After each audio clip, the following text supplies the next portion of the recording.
that's a good start. All right. We're here to talk about bookings. A show of hands, is anyone else besides us using bookings right now? Yay, yay, yay. Um, I see maybe some toes in the water. Before I get going, Martin from Open Fifth regrets that he's not able to join today, but he did pass on some notes for me to share. So I'm going to do my best to relay those and not lose anything in translation between developer and layperson. What we're going to be doing is getting a nuts and bolts walkthrough of use cases for the Koha bookings module. I'll explain the different collections we book at CCPL at my library and why we manage them that way using this module. I'm also going to explain how we've configured Koha to manage bookings the way that we need to do it. And I'll wrap up with a roundup of some of the Bugzilla items out there related to booking that I find exciting. And that's where I'll fit some of Martin's notes about development as well. So booking. The bug that starts it all is 29002. And if you're curious, you can look it up and see just how many other bugs, related bugs, have been linked to it since. This bug was out there starting in 2021, and I don't know too much of the history, but it doesn't sound like it really went far beyond being a Bugzilla report until we decided to migrate to Koha in late 2023. And we said when we migrated, hey, we've got all this stuff that we need to manage in a really, really bespoke way. How do we do that? So CCPL helped test, sponsor, and inform the development along with Martin and Open Fifth, who Bywater put us in touch with them. And just really need to call out the good work that Martin and Open Fifth did for this development work. Martin also wanted to highlight the contributions from Paul Derscheid at LMS Cloud. In the past couple of months, they've been working together, and he wanted to stress the teamwork between the two of them that's been going on fixing bugs, adding enhancements to booking, and streamlining the workflow. And you've probably heard it over and over about the community aspect of Koha, but it's just really cool to see a developer say, oh, and if you're going to be talking about my work, make sure you lift up Paul's work too. If Paul and Martin's names sound familiar, they were both on the Education Committee's developer forum back in February that we held. It was really nice of them to participate in that. And if you're curious, that video is posted to YouTube. And if nothing else, that developer forum puts names and faces to some of the people that are doing all of the development work for Koha. Anyways, back to the bug. When we went live in 2023, we went live with the booking module. The booking module was officially accepted into the 23.11 version of Koha. So it's pretty new, but it's out there for you to use. About my library. I don't know if I said my name at the beginning of this presentation, but I'm Kristi Krueger. I'm the ILS librarian at Cuyahoga County Public Library, and we are located in Northeast Ohio. And I have to confess that this description of our system was the boilerplate info that was in the PowerPoint slide deck that our communications department gave to me. But when I read through it, it really does capture why we're using bookings. It talks about our stress on educational programs, meeting diverse needs of patrons, and catering or lifelong learning, digital literacy, cultural enrichment. And the collections that we're using bookings really help meet all of these needs. And since we're looking at a map highlighted with where we are right along Lake Erie, I do have to digress just for a moment because I walked past the State House building the other night and I noticed that there was a statue that made me take a double take because Oliver Perry is Ohio's dude. Like, Battle of Lake Erie. We have a huge monument to him out in the middle of Lake Erie on Put-in Bay. We almost named our baseball team the Commodores. Not really, but it was in the running.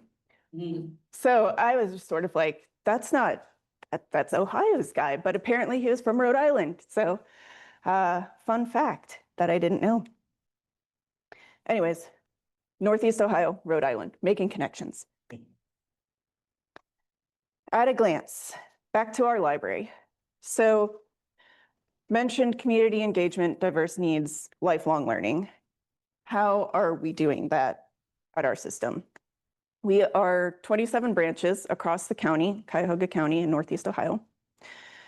We have over 150 staff working in children and teen programming. And by that, I mean, we have well over 150 staff. We just have 150 people that do teen and children programming as part of their duties.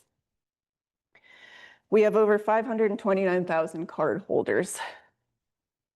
Of that, over 5,000 of those card holders are educators, so presumably teachers.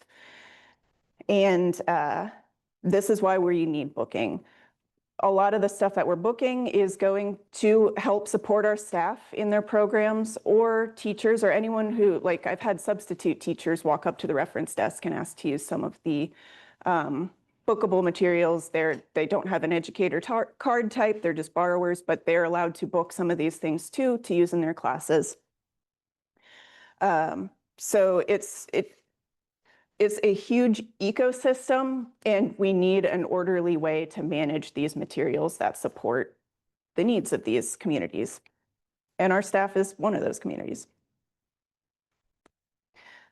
So what do we book? We book 3 different item types. One is the curriculum discussion set. Classroom discussion set, sorry. Classroom discussion sets are sets of 15 copies of books that if you're a teacher and you know you're gonna do Mr. Popper's Penguins in January every school year, you can get 15 copies of the book to use for your students to use in class.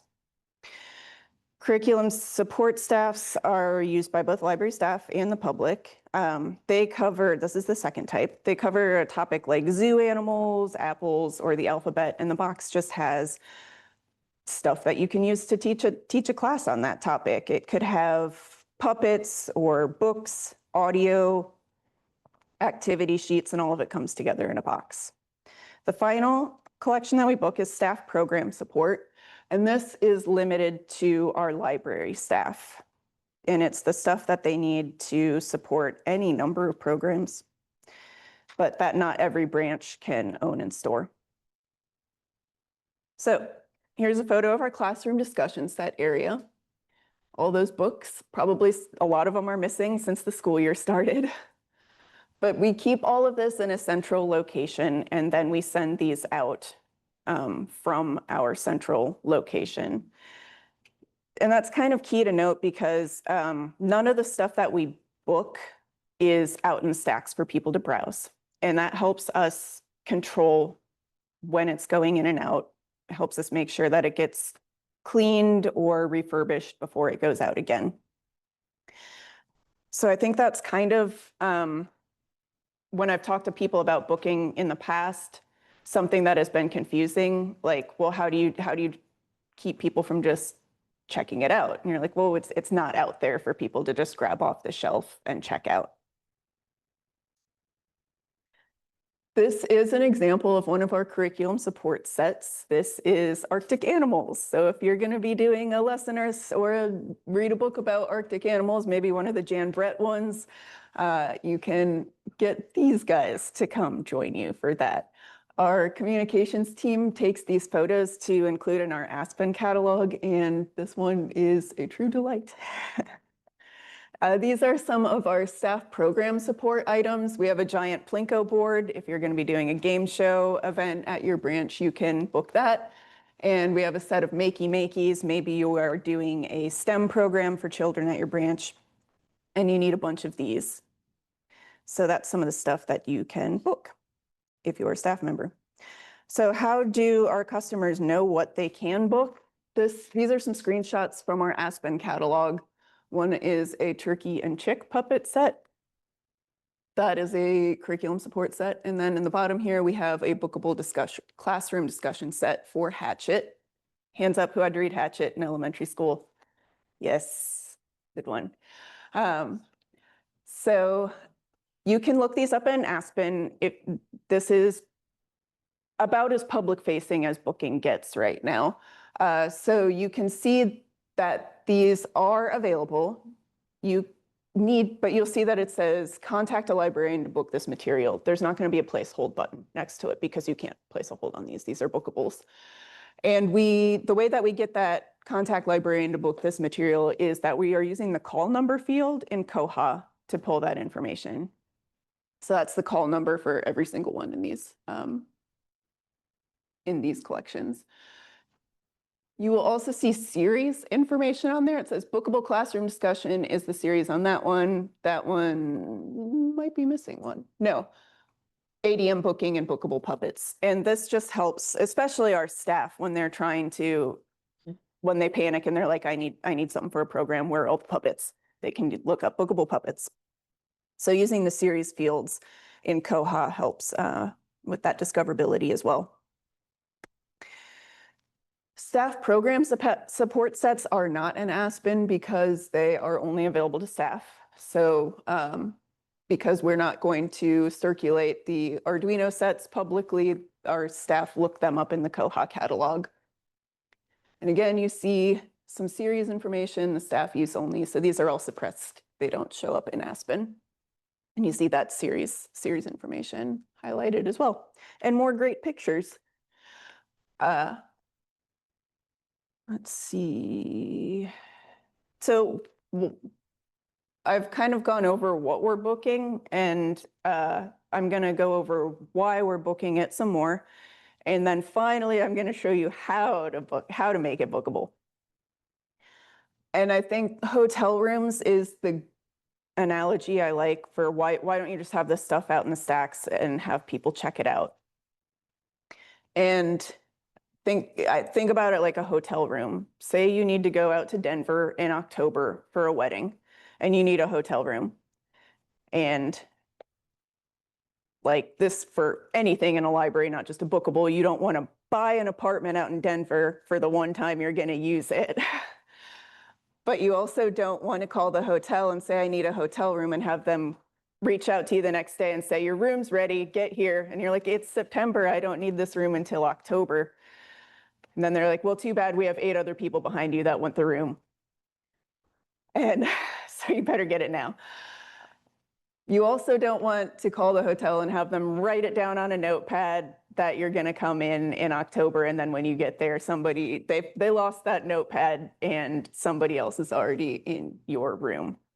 So you want to make sure that you have that thing for the dates that you need it, and that that reservation is managed in a sensible way. So how did this come about? Our system worked with Open5th on developing and testing the bookings module, and we are super happy to have it.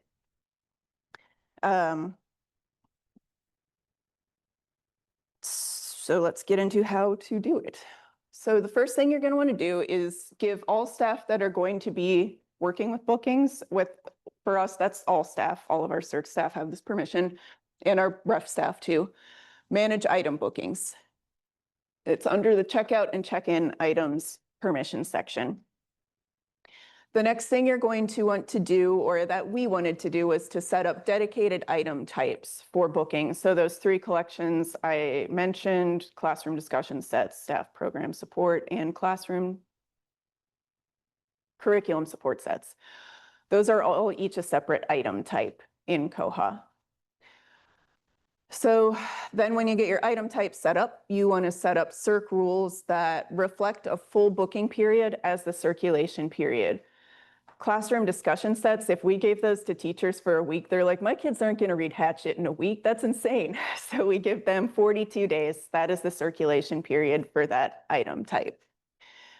The other 2 are both 7 days.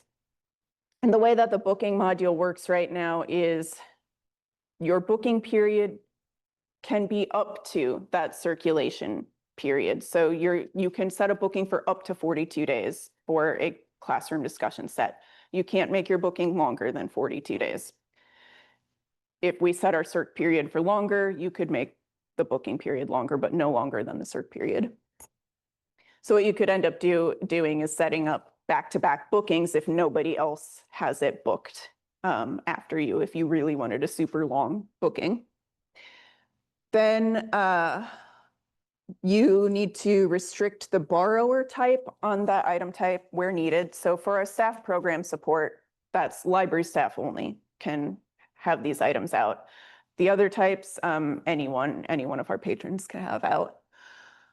And then key for us is we don't allow holds or renewals on these circ types. The renewals is just because because we're booking this and we don't want to disappoint people, not being able to renew allows more people to get on the calendar to book some of these very popular things.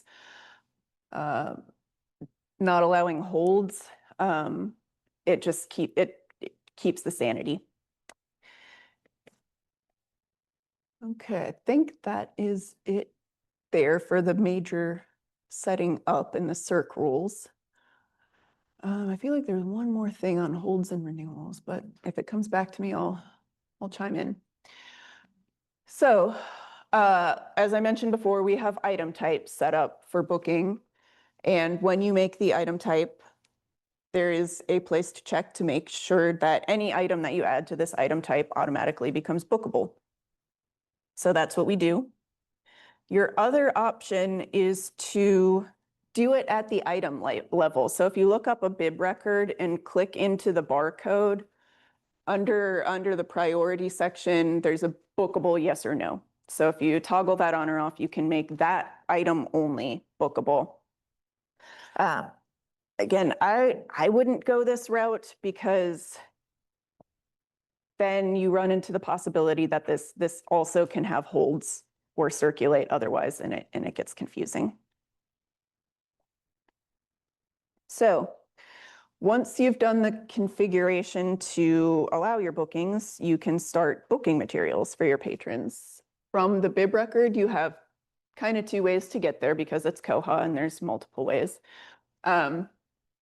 I like to just go up to the top right and click on the little calendar and place booking.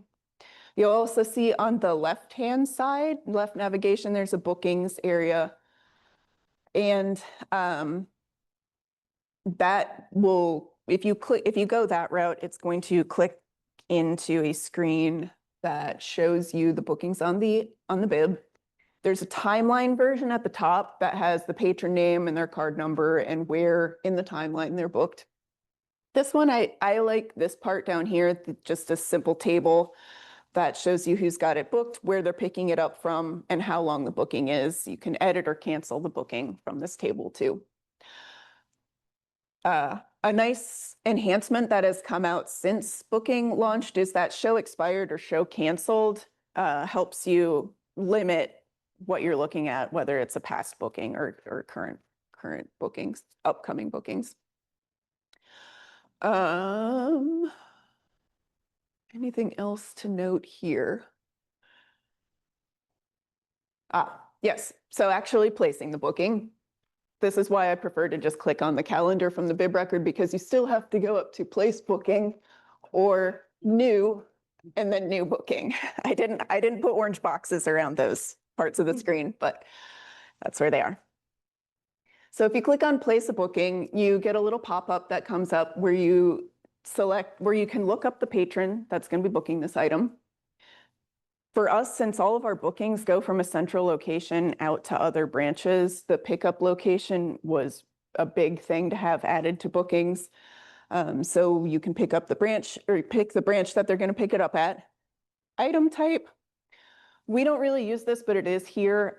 We don't mix the item types that are on the bibs for these, but if you were doing that, that is something that you would select there. And then the item, we have more than one item on a lot of these bibs, so you just select the barcode. And then finally, the booking dates. There's a calendar that you pick the dates from, and you can see here that any date that you, oh geez, any date that you cannot book is going to be grayed out. And that's either because, well, right now it's because somebody else has it booked or it's in the past. So how do you know who has a booking coming up? Because right now you, as a patron, you don't get an email that tells you you have a booking ready to come up. There's not an email notice for that yet.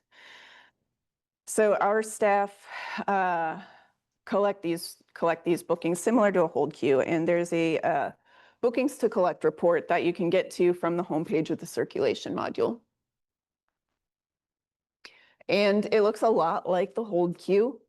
You can see where it's getting picked up from, so where it needs to get sent out to from our central location, what needs to be pulled, and the booking dates. And like a hold queue, you can export it to print or as a CSV file or an Excel file. You can also make a copy a shareable link and email it out to somebody if somebody else is collecting bookings for you.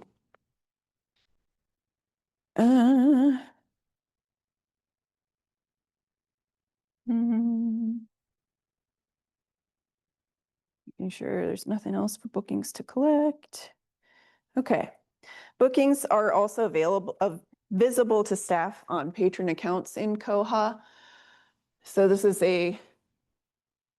down in the checkout area of a patron account, there's a tab for bookings that will show how many bookings they have. It'll also be along the left-hand navigation and similar to how many like there's a count of how many holds, or wait, sorry, I'm getting ahead of myself. I'll go back on that one. So these are visible in Koha, but not in Aspen or the OPAC. So if you're a patron and you have things booked, you don't see that in Aspen right now. So that's how you book things. And now we're kind of at a point where we're like, well, what else can we book? This is which is cool because it means that it's not really a static thing that we did for these three things, these three buckets of things, that's it. We're never booking anything ever again. It's growing along with the booking module. We had a meeting with our adult programming department a couple weeks ago because they would like to start booking the materials that they send out to branches for programs like culinary literacy, arts and crafts like jewelry making or paper making, and even things like murder mystery in a box or escape room in a box. So we sat down with them and we had to hash out things like, well, how are you going to store these items to get them out to the branches? You can't put 18 rolling pins in a cardboard box. It's going to get destroyed after one circ. Are you going to book these together as a bundle or a kit, or are you going to do things a la carte? Are you going to have a rolling pin and a spatula, or do you have a box that has rolling pin, spatula, mixing bowls, everything together? How does this stuff go out to people? And how long are you going to circulate these? If it's going to be longer than 42 days or 7 days, we're going to need a new item type and circ rules set up for that. What helpful series names are you going to apply to these things so that our staff can find them easily? And are you going to add photos to any of these items? So these are the spatulas that would like to be booked, but they have not yet gotten their Arctic animals glow up photo shoot yet. So that might be coming.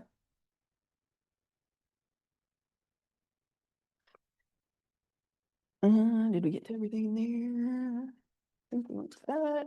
Oh, one more thing after photos is how are you going to make these records, because this stuff isn't out in the stacks for people to shop around in person, how are you going to make the MARC record a good record? How are you going to do the 505 and the 520 so that people know what they're getting and what they're going to be able to use it for? So the photo and then the 500 fields that you're using in your MARC record really do help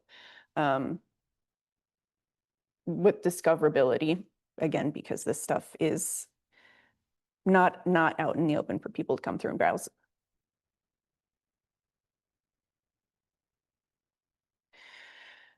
So we are at the booking wish list portion. These are developments, bugs that are out there for what's on the horizon. I think the first two are very exciting, and I'm watching those closely. Add a booking reminder notice to let patrons know they have an upcoming booking. That's bug 37202. That would just be a really great customer service addition. Bug 37363, booking dates should respect closed days. So our library is open 7 days a week. It never stops. But our delivery drivers only work Monday through Friday. So if you have a box of puppets that needs to get from us out to your branch, it can't get to you on Saturday. So what would be nice would be able to just have those dates where the library isn't closed, but you're not going to be able to pick up a booking, have those just blacked out on the calendar. That's something that we would like a lot. The other two is 33738, add bookings to the OPAC, or if you're wondering, like, what is this? That's not a Bugzilla. The Aspen community uses Jira to track. Jira is their Bugzilla, so that is a link to the Jira ticket item. I don't remember what the term is for a Jira thing, but that is the Aspen side of making bookings publicly mediated. We haven't had, because so much of our stuff is used by like a niche audience, teachers that know how to get this stuff from us, or from staff that know how to manage it with our other staff members. We thought that we would be much keener to move to publicly mediated bookings, but we're not quite there yet. I think if we started adding more things that are publicly available, then that need would get stronger. And then finally, I like bug 37661, disable enable bookings, because oops, booking's there when you, even if you're not using it. So I understand if you're not using it, why you would want it to just not be there at all. So that would be a great one to see go live. But if you're not booking, if you're not using booking, I watched Monday Minutes last week, as I do, and I played around, and I believe, don't quote me on this, but you can try it for yourself in your test instance. I tried it in our test instance, and this seemed to work pretty well without blowing anything up. And the top one should help you hide that bookings to collect report from your Circ homepage in the intranet user CSS preference, if you plug that in. The second one should be to hide the bookable toggle on and off on the item page for things. I think those are the two main booking things, and then it just don't give people the permissions for bookings. So that's, I hope, can help a little bit if you're not using bookings, but if you're not, maybe you should. There's all kind of, like, Arctic animals, spatulas, puppets, bags of books, anything can be a bookable. And now we're at the David Pumpkins point where I ask any questions. And Wally, yes. Yeah.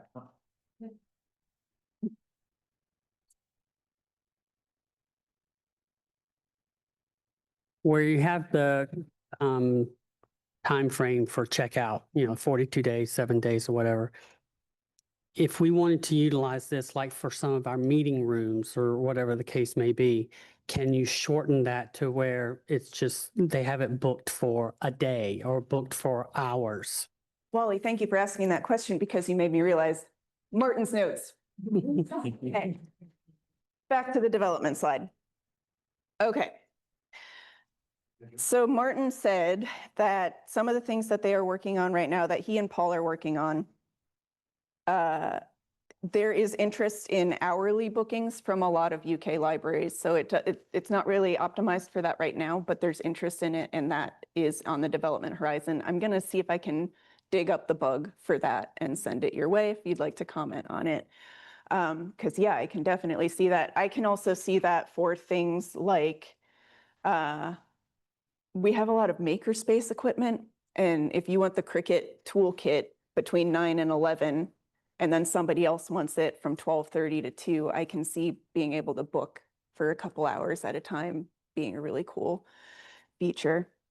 So apologies to Martin. Going back to some of the development work that he and Paul are working on.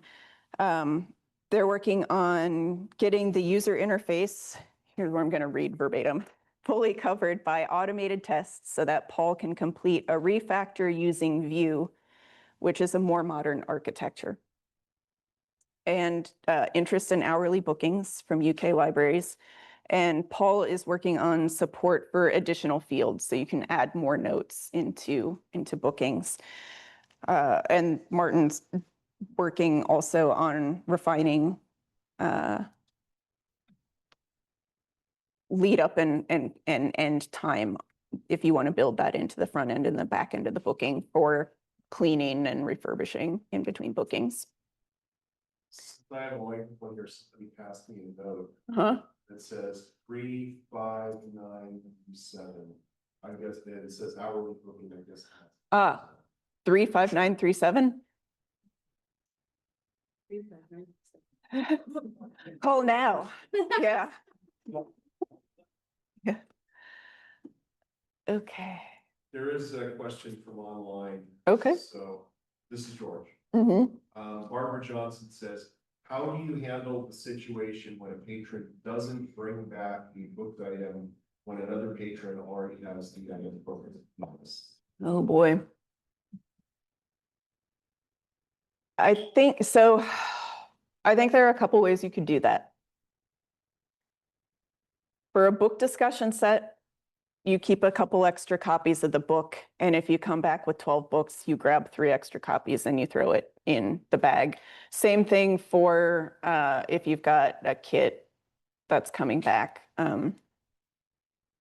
missing a couple pieces. Maybe you have a couple pieces in reserve that you can throw in.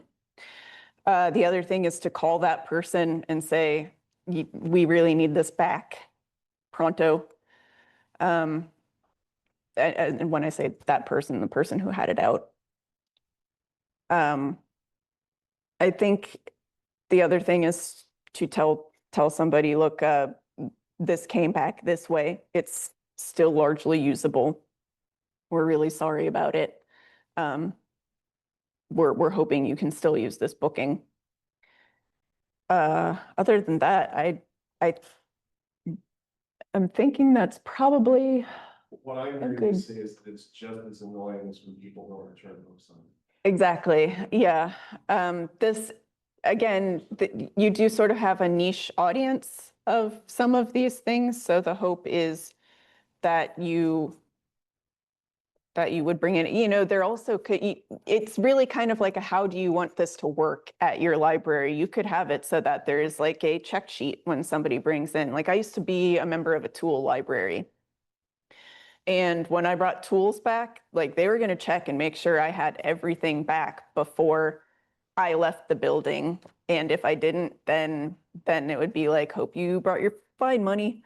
So if you did want to take that route and be super, super vigilant on making sure everything comes back in then you could do that too. So hope some of that helps, Barbara. And I miss seeing you here. Well, Comment just regarding that. We have, hot spots, and we because they're electronic and they're expensive and that sort of stuff, we go through a more personalized checkout process. They sign off understanding that they need to have it back by X date or whatever, because we have a very specific, they're very popular. We have a very specific time frame. So I think a possibility to have to address Barbara's issue is to be a little more formal and one-on-one with the borrower, to make sure they understand the importance of having it back on time, as opposed to just typical books. They come in, check it out. If it's overdue and they don't have fines and stuff, they kind of, it's less formal. Maybe with these, it would be better to, or be a good idea to formalize it a little bit if you have the staff power and the ability to make it that way, because it makes more of an impression to the borrower. Yeah, you can also, you can make your replacement fee on some of these higher for than a paperback book. Well, there is a follow, this is George again, there's a follow-up from Barbara online. Well, now there's 2 follow-ups online. Okay. Barbara also says, thanks, we were wondering whether we could use this for our library of things collection, but some patrons aren't reliable at getting things back. Mm. And then her comment, I guess, in response to Wally is, we are very formal, and some of our patrons are just rogue borrowers. There is another question online though, and it's from Central Kansas Library System. They want to know if they can get a link to the slideshow, and so for the people that are online, there is on the schedule page at koha-US.org, there's the whole list of the schedule, and after the conference is over, all of the video recordings and all of the slides for all of the presentations will be linked there. And I think Andrew wants the microphone there because somebody else has a comment back here. Great.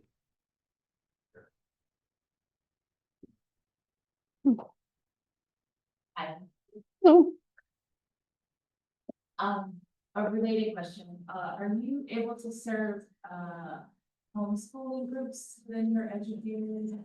yeah. So, you don't have to be an educator to check out classroom discussion sets or curriculum support sets. Those are open to all of our patron types.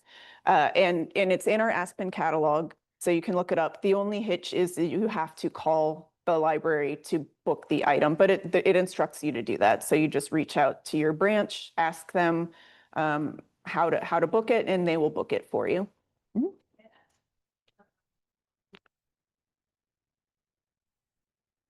The above 33,738. When you say add bookings to the OPAC, are you talking about Aspen or? Yeah, that's what, there's 2 of them. So 33738 is the Koha OPAC. So if you're not using Aspen, but you want a public facing bookings layer, that's your bug. The DIS 165, if you're using Aspen and you're really keen to have publicly mediated bookings, that's that item to track. Thank you. Yeah.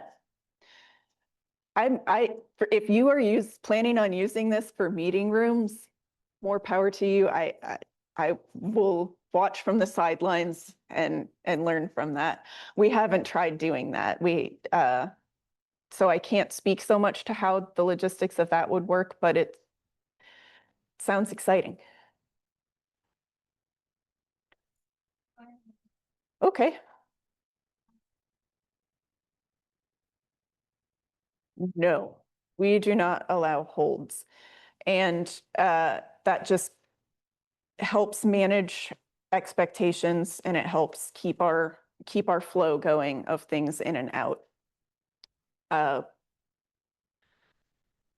actually really scared about what would happen if we did open it up to holds. Yeah. And it really is just managing expectations of how this collection works.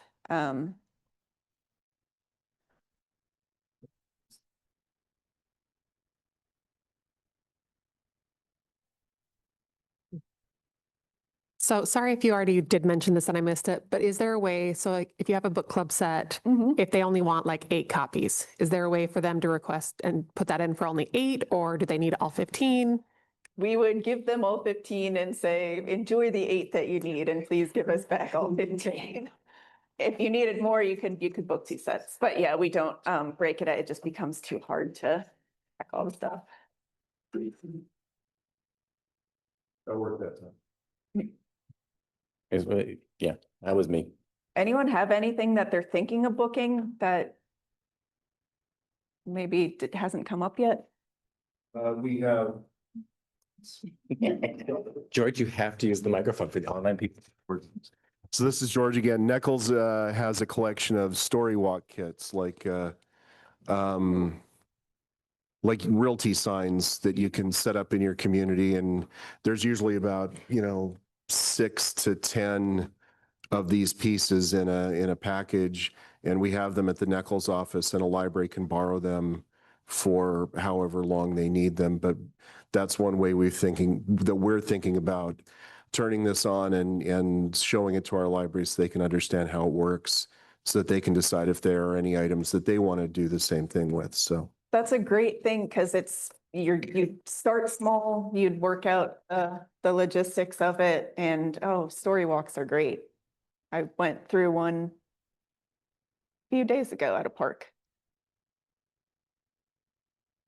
we have about 20. Yeah, that would be a good start with a small collection. See how it goes, see how it does. How are people getting them now? Do they place holds on them? Do they call you and?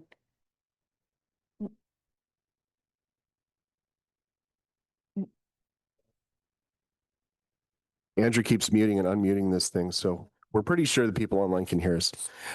So right now, the Nichols office, I think we have about 20 of them. We created a separate item type for them. And when our member libraries want to borrow them, they're hidden in the OPAC. They're not discoverable in Aspen or on our Koha OPAC. And when one of our libraries wants to use them, they just place a hold on them. And then our office manager at the Nichols office pulls them out and puts them on the courier and ships them off to wherever they need to go. And one of the reasons I want to use booking is because when they get there, many of the libraries will forget, well, now that this is here, I need to check it out. Mhm. And then when they return it, they forget, well, now I need to check it in.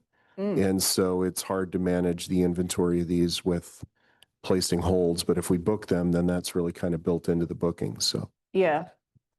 You do still need to check them out. I think there's like this will be slightly easier on us, I think, because we'll know at least where they are instead of them being in transit for like 3 weeks. yeah. Yeah.